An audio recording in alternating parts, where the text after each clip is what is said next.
Hello friends, welcome to my YouTube channel Shashi wealth creator. ఈ వీడియోలో నేను మీకు ఒక మల్టీ బ్యాగర్ షేర్ గురించి చెప్తాను ఫ్రెండ్స్. ఈ మల్టీ బ్యాగర్ షేర్ మనకి పాస్ట్లో కూడా మల్టీ బ్యాగర్, అలాగే ఫ్యూచర్లో కూడా మల్టీ బ్యాగర్ అయ్యే ఛాన్స్ అనేవి ఎక్కువ ఉన్నాయన్నమాట. సో ఆ స్టాక్ నేమ్ ఏంటి, ఆ కంపెనీ ఏంటిది, అలాగే వాటి యొక్క ఫండమెంటల్స్ ఏంటి, అవి కూడా మళ్ళీ ఫ్యూచర్లో మల్టీ బ్యాగర్ అయ్యే ఛాన్సెస్ ఎంతవరకు ఉన్నాయి, ఏ లెవెల్స్ దగ్గర మనం బై చేయాలి, ఎన్ని ఇయర్స్ హోల్డ్ చేయాలి, ఈచ్ అండ్ ఎవ్రీథింగ్ కూడా ఈ వీడియోలో డిస్కస్ చేద్దాం. So let's start our video.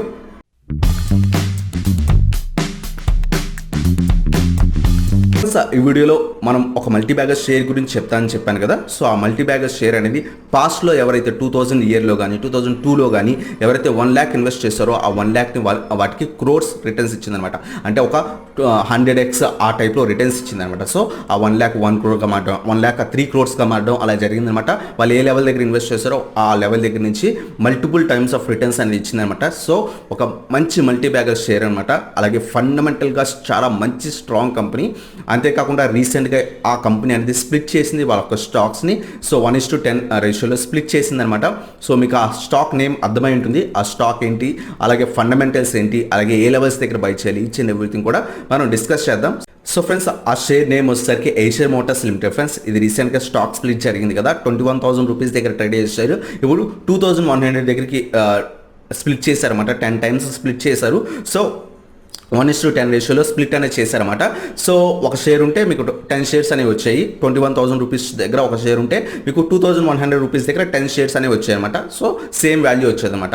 So ఇది మనకి పాస్ట్ పర్ఫార్మెన్స్ కనుక ఏషియర్ మోటార్స్ షేర్ కనుక చూసినట్టయితే కనుక ఇది మనకి 1999 దగ్గర నుంచి కూడా ఈ స్టాక్ మనకి ₹1.22 దగ్గర ఉండేది ఫ్రెండ్స్. ఆ స్టాక్ మనకి ఇది 21,000 దాకా కూడా వెళ్ళింది. బట్ స్టాక్ స్ప్లిట్ చేసిన తర్వాత మనం చూస్తే కనుక ఈ షేర్ అప్రాక్సిమేట్లీ మనకి 3,200 3,300 దాకా కూడా వెళ్ళింది ఫ్రెండ్స్. నార్మల్గా షేర్ స్ప్లిట్ చేసిన తర్వాత మనం చార్ట్ చూస్తే కనుక ఇంత బాగా మల్టిపుల్ టైమ్స్ అనేది వచ్చింది. ₹1 దగ్గర నుంచి 3,000 రూపీస్ అంటే 3,000x రిటర్న్స్ అనేది ఇచ్చిందనమాట.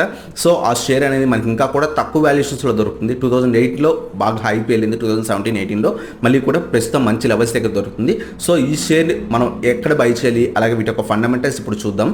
సో ఈ ఏషియర్ మోటార్స్ అనేది ఏం కంపెనీ? మనం రాయల్ ఎన్ఫీల్డ్ చూస్తాం కదా ఫ్రెండ్స్. రాయల్ ఎన్ఫీల్డ్ బైక్ అంటే అందరికీ కూడా ఇష్టం కదా. సో వాటిని మ్యానుఫ్యాక్చర్ చేస్తారు. వీళ్ళు ఏంటంటే మిడిల్ వెయిట్ మోటార్ వెహికల్స్ మీద కాన్సన్ట్రేట్ చేసి ఆ వెహికల్స్ అనేది తయారు చేసి రిలీజ్ చేసి సేల్స్ అనేవి చేసి ప్రాఫిట్స్ అనేవి ఎర్న్ చేస్తారన్నమాట. రెవెన్యూ అనేది చేస్తారు. దాంట్లో ప్రాఫిట్స్ అనేవి బాగా వస్తాయి. సో అది ఈ కంపెనీ వచ్చేసరికి మనకి 1901లో ఎస్టాబ్లిష్ అయింది. అప్పటి నుంచి కూడా ఈ different types of motor vehicles తయారు చేసి సేల్స్ చేసి మంచి రెవెన్యూస్ అనేది తయారు చేస్తున్నారు. అందువల్ల ఈ కంపెనీ అనేది కంటిన్యూస్ గ్రోత్ అనేది తీసుకొచ్చింది. మనం చూస్తే కనుక 2014 2013 నుంచి బాగా అన్ని స్టాక్స్ కూడా బాగా పెరిగి దాంతోపాటు ఇది కూడా మల్టీ బ్యాగర్ అవ్వడం స్టార్ట్ అయింది ఫ్రెండ్స్. అప్పుడే జస్ట్ 2014లో ₹269 ఉండేది, అది మనకి 3,075 దాకా కూడా వెళ్ళిపోయింది. సో 3 ఇయర్స్లో 4 ఇయర్స్లో మంచి మల్టీ బ్యాగర్ అయిందనమాట. ఆ తర్వాత కొంచెం సస్టైన్ అవ్వక మళ్ళీ కూడా కింద పడుతుంది. మళ్ళీ కూడా ఇది ఫ్యూచర్లో మల్టీ బ్యాగర్ అయ్యే ఛాన్స్ ఉంది. ప్రస్తుతం ఉన్న లెవెల్ నుంచి కూడా ఇంకా కూడా అది ఫ్యూచర్లో మంచి లెవెల్స్కి వెళ్ళే ఛాన్స్ ఉంది. మంచి మల్టీ బ్యాగర్ అయ్యే ఛాన్స్ ఉందన్నమాట. సో ఈ స్టాక్ ఒక ఫండమెంటల్స్ చూద్దాం. ఆ తర్వాత ఏ లెవెల్స్ దగ్గర బై చేయాలో ఇచ్చిన ఎవ్రీథింగ్ కూడా ఇప్పుడు చూద్దాం ఫ్రెండ్స్. సో ఏషియర్ మోటార్స్ లిమిటెడ్ దీని ఒక మార్కెట్ క్యాప్ వస్తే చూస్తే కనుక 60,046 crores అనేది ఉందన్నమాట. కంపెనీ ప్రస్తుతం వచ్చేసరికి 2,200 ఆ రేంజ్లో ట్రేడ్ అవుతుంది. 50-week హై చూసుకుంటే 2,389, అలాగే 50-week లో మార్కెట్ క్రాష్లో మనకి ఏంటంటే ఇది 1,200 లెవెల్ దగ్గర కూడా దొరికిందనమాట. సో దానికి ఇప్పుడు ఎగ్జాక్ట్గా డబుల్ అమౌంట్లో ట్రేడ్ అవుతుంది. అలాగే బుక్ వాల్యూ చూస్తే 365 ఉంది. స్టాక్ PE రేషియో చూస్తే కనుక 45.47 ఉంది, కొంచెం హై వాల్యుయేషన్స్లో ఉంది. అలాగే డివిడెండ్ డీల్ చూడండి ఫ్రెండ్స్, ఈ కంపెనీ అనేది డివిడెండ్ డీల్ చాలా తక్కువ ఇస్తుంది, 0.57% ఇస్తుంది. సేల్స్ గ్రోత్ చూడండి ఫ్రెండ్స్, ఎవ్రీ ఇయర్ కూడా 9.18 అంటే అరౌండ్ 10%. లాస్ట్ 3 ఇయర్స్గా 10% అనేది సేల్స్ గ్రోత్ అనేది చూపిస్తుంది. సో గ్రోత్ అవుతూనే ఉంది కంటిన్యూస్గా. ప్రీవియస్గా కూడా బాగా గ్రో అయింది, ఇప్పుడు కూడా గ్రోత్ అవుతూనే ఉందన్నమాట. ఈ కంపెనీ యొక్క డెప్ట్ చూడండి 249 crores ఉంది ఫ్రెండ్స్. సో ఇంత మార్కెట్ క్యాప్ ఉన్న కంపెనీకి స్మాల్ డెప్ట్ అనేది ఉందన్నమాట. అలాగే ఇంట్రెన్సిక్ వాల్యూ చూస్తే కనుక 1624 అనేది మంచి వాల్యూ. చెప్పాను కదా మార్కెట్ క్రాష్లో అయితే 1,200 దాకా కూడా వెళ్ళింది. సో ఇంట్రెన్సిక్ వాల్యూ వచ్చేసరికి 1624 అనమాట. ప్రస్తుతం మనకి ఒక 600 రూపీస్ హైలో ట్రేడ్ అవుతుంది. సో ఈ స్టాక్ని మనం ఎక్కడ బై చేయాలో ఈచ్ అండ్ ఎవ్రీథింగ్ ఇప్పుడు చూద్దాం ఫ్రెండ్స్. సో నేను ఇక్కడ 1 day చార్ట్ ఓపెన్ చేశాను. జీరోదాలో ఏషియర్ మోటార్స్ స్టాక్ అనమాట.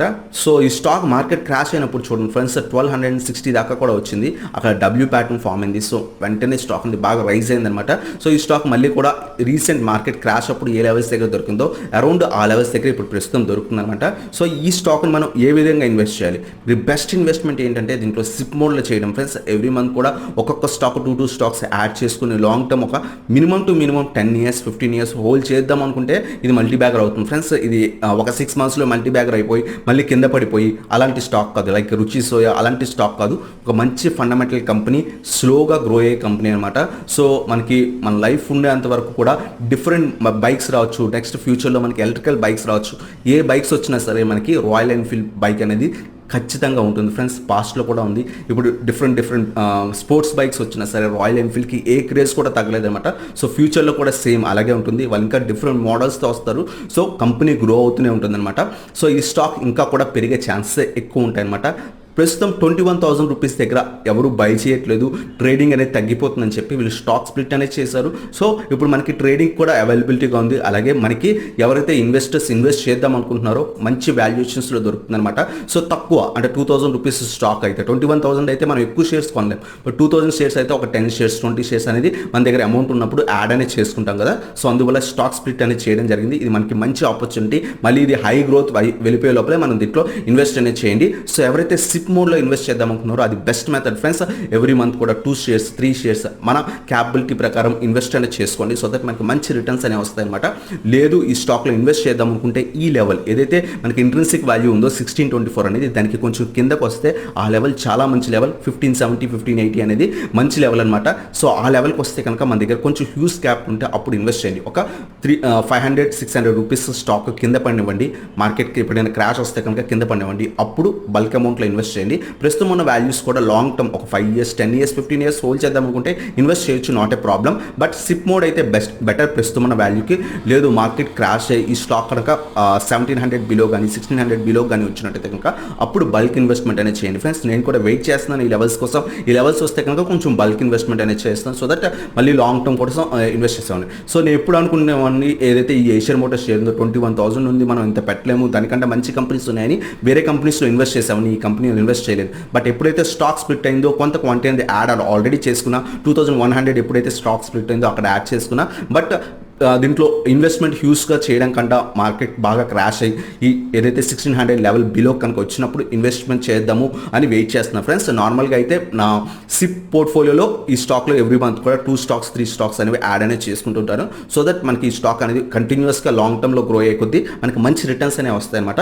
సో ఇది మల్టీ బ్యాగర్ షేర్ ఫ్రెండ్స్. పాస్ట్లో మల్టీ బ్యాగర్ అయింది, ఫ్యూచర్లో కూడా అవుతుంది. ఎందుకంటే కంపెనీ అంత స్ట్రాంగ్ కంపెనీ. అలాగే వాళ్ళు తయారు చేసే మోటార్ వెహికల్స్ యొక్క పాస్ట్ హిస్టరీ అనేది అంత బాగుంది. అలాగే ఫ్యూచర్లో కూడా వాటి యొక్క సేల్స్ అనేవి నెమ్మదిగా గ్రో అవుతూనే ఉంటాయి కన్సిస్టెంట్గా. సో అలా కంపెనీస్ కన్సిస్టెంట్గా ఉన్నట్టయితే కనుక మంచి రిటర్న్స్ అనేవి ఫ్యూచర్లో ఇస్తాయి అనమాట. సో ఎవరైతే 10 years minimum 10 years 15 years 20 years ఎవరైతే హోల్డ్ చేద్దాం అనుకుంటున్నారో వాళ్ళు మాత్రమే ఈ షేర్లో ఇన్వెస్ట్ చేయండి. ఒక 2 years ఇన్వెస్ట్మెంట్ చేస్తే మల్టీ బ్యాగర్ అవుతుందంటే అలా అవ్వదు ఫ్రెండ్స్. ఇది నెమ్మదిగా స్లోగా గ్రో అయ్యే షేర్. మనం చూస్తే కనుక చూడండి నెమ్మదిగా స్లోగా గ్రో అయ్యే షేర్. బట్ అది నెమ్మదిగా మల్టీ బ్యాగర్ అవుతుందన్నమాట. సో మార్కెట్ మూవ్మెంట్తో అలాగే వీళ్ళ యొక్క సేల్స్ క్వార్టర్స్ అన్నీ కూడా బాగున్నట్టయితే కనుక వీళ్ళకి మంచి గ్రోత్ ఉంటుంది. ఈ స్టాక్లో కూడా మళ్ళీ కూడా మల్టీ బ్యాగర్ అయ్యే ఛాన్స్ ఉంది. మళ్ళీ కూడా మనం 20,000 అనేది ఈ షేర్ నుంచి ఎక్స్పెక్ట్ చేయొచ్చు. బట్ టైం పడుతుంది, ఒక 5 years 10 years. ఎవరైతే హోల్డ్ చేద్దాం అనుకుంటున్నారో 10 years 15 yearsకి హోల్డ్ చేద్దాం అనుకుంటున్నారో ఈ షేర్ ఖచ్చితంగా మనకి మల్టీ బ్యాగర్ అయ్యే ఛాన్స్ అనేవి ఎక్కువ ఉన్నాయి ఫ్రెండ్స్. సో ఇది మన multi bagger share Asian Motors. So ఈ వీడియో కనుక మీకు నచ్చినట్టయితే కనుక లైక్ చేయండి. అలాగే మీ ఛానల్ కొత్తగా వచ్చినట్టయితే ఇంకా సబ్స్క్రైబ్ చేయండి అండ్ బెల్ ఐకాన్ ప్రెస్ చేయండి. సో దట్ నా లేటెస్ట్ వీడియో అప్డేట్స్ అని మీకు వస్తాయి అనమాట. Thank you so much for watching. Have a nice day.